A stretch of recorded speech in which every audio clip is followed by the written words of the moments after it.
Years of talks between Washington and Havana resulted in Obama's historic visit to Cuba on March 21st.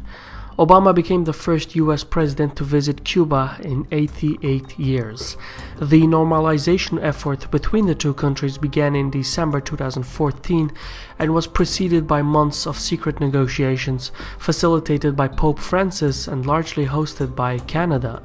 Even though Obama's visit to Cuba and his meeting with Raúl Castro marks a milestone in ending the 5-decade stretch of hostility between the two countries, geopolitical relations are not restored with merely a handshake and a smile.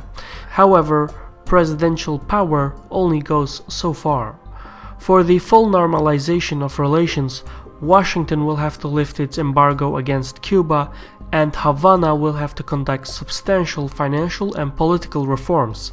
Whether it's the opposition in the US Congress or the Cuban military elite, both countries still have many obstacles to overcome. My name is Shirvan and welcome to Caspian Report. For more information on Caspian Report, please visit our Patreon page in the description. Obama has made compelling progress in the normalization of relations between the United States and Cuba.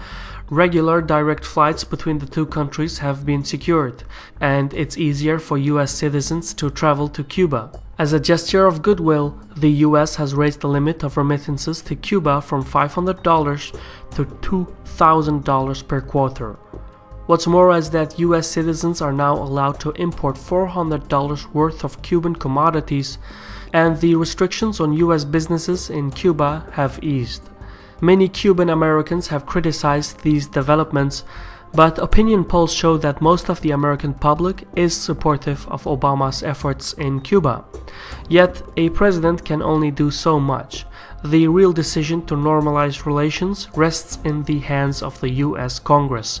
Currently, the embargo is held in place by a number of legislations, and one of the most controversial issues is the Cuban Liberty and Democratic Solidarity Act of 1996, better known as the Helms-Burton Act. This act formalizes the embargo put in place by President Kennedy in 1962, and it bars the executive branch from lifting it without congressional approval, meaning only the U.S. Congress has the legal power to lift the embargo against Cuba.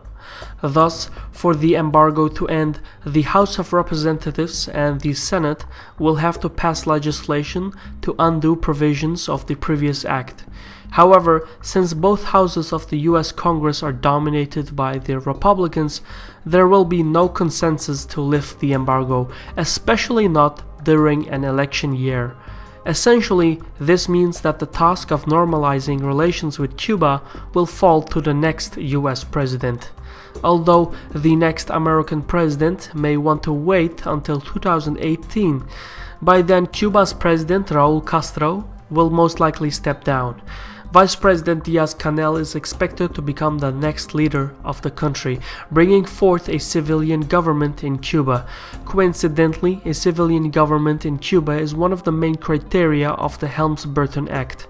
Essentially, this year, the U.S. Congress will continue to resist Obama's efforts to lift the embargo, and the next U.S. president will have to wait for the next Cuban president for any serious talks on lifting the embargo and receiving foreign investment. From the Cuban side, the country will have to reform its financial regulations before it can receive significant foreign investment from the United States. An example of this is the dual exchange rate in Cuba. For 2 decades now, Havana has used 2 official currencies. One is the national peso and the other is the convertible peso. Government employees receive a portion of their wages in convertible pesos and the remainder in the national pesos. The convertible peso is roughly equal to the American dollar and is 25 times more valuable than the national peso. Because of its value, the convertible peso is mainly used in foreign trade and in the tourism sector. On the other hand, the national peso, which is the actual currency, is mostly used by the locals to support their livelihoods. This complicated currency system is not only discouraging foreign investment, it's even confusing for the local Cubans. For example, balance sheets and financial transactions are often distorted by these two different pesos. The Cuban government is planning to merge the two currencies into one, but unifying the two pesos will come at the expense of the Cuban people, and the social impact of such a move will depend on the execution by Havana. If the government decides to swiftly remove the convertible peso, it would result in a sharp devaluation of the national peso. In such a scenario, the Cuban government would have a difficult time paying for its imports. And as an island nation dependent on import, inflation would skyrocket, leading to massive social unrest. Ultimately, there is no way out of this. At some point, the dual exchange rates will have to merge if the country is to attract significant foreign investment.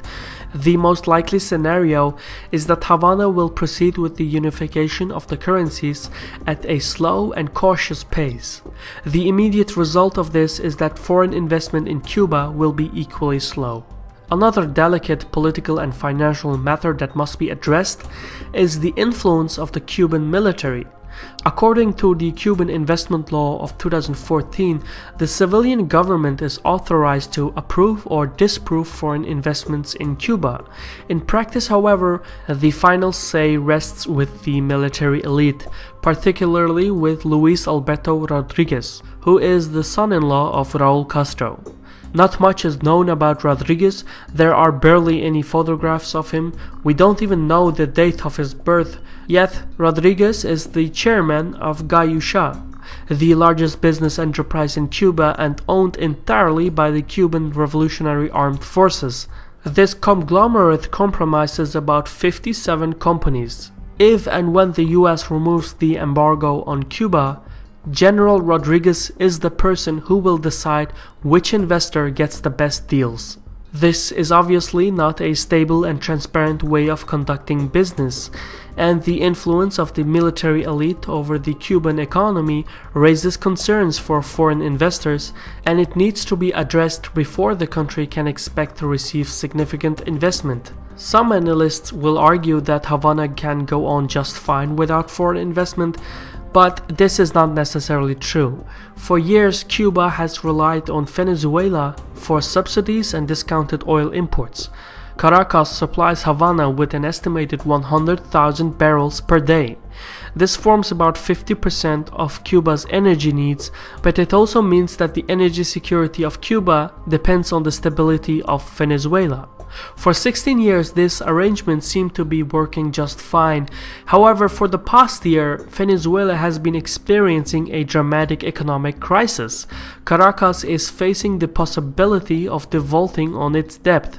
Given these circumstances, it's doubtful that Venezuela can continue to supply Cuba. And it's worth mentioning that most of Cuba's electric sector runs on fossil fuels. So a shortage of Venezuelan oil will result in a shortage of electricity. Basically, if Havana's energy security remains unaddressed, the Venezuelan economic crisis will turn into an energy crisis in Cuba, which would carry enormous consequences for the government in Havana. Thus far, Obama and Castro have already overcome many complications. Still, a long and difficult path to the normalization of American-Cuban relations lies ahead. Before diplomatic and economic relations can be restored, the United States and Cuba have their own issues to deal with. Washington has to find a way to get both houses of the US Congress aboard the plan to lift the embargo, and Havana has to cautiously implement economic and political reforms. Yet, the lack of energy security means that Cuba cannot wait too long on these reforms. For now, however, the leadership of both countries will have to maneuver along the limitations that have been set forth. This was a Caspian Report by me, Shirvan. I want to thank the following people for their contributions on Patreon, and if you want to support Caspian Report as well, please visit our Patreon page in the description. For now, thank you for watching, take care, and Sağ ol.